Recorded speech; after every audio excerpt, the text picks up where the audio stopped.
How does the GSE Water timer device works? Before installing the controller, expose the wall mount brackets. Use the screws supplied with the controller when mounting the controller to your wall. Plug your water pump into the socket. Place the sensor at the area you wish to measure, and make sure that the sensor is exposed to a stream of light.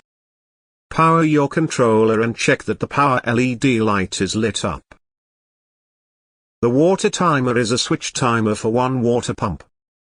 You can post 4 settings on 4 knobs: day impulse, day interval, night impulse, and night interval.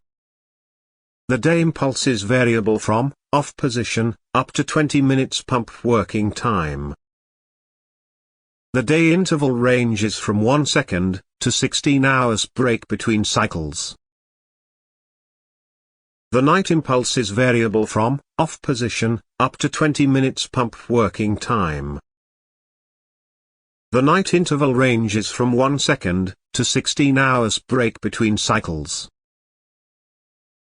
On the day impulse knob you set the desired working time cycle, for example 45 seconds. On the day interval knob you set the desired break between cycles, for example 3 hours. On the third knob you set the night impulse, for example we set this on 2 minutes. At the fourth knob you set the night interval of the pump, for example 6 hours. The switch time between day and night is 5 minutes. During this time the countdown cannot get interrupted, otherwise the countdown starts from 0 again. The left LED is an indicator of day. The LED indicates with short blinking according to the light. In this indication the water pump activity will change from day to night depending on the measured light. The same happens with the right LED. In this indication the water pump activity will change from night to day, depending on the measured light.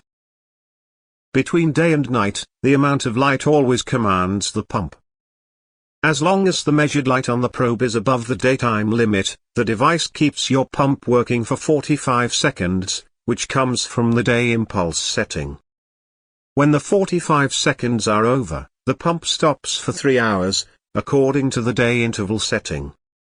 Then the pump starts working again. The same happens at night.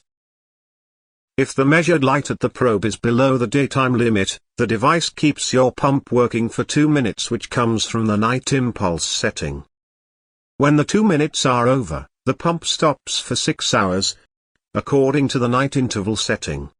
Then the pump starts working again.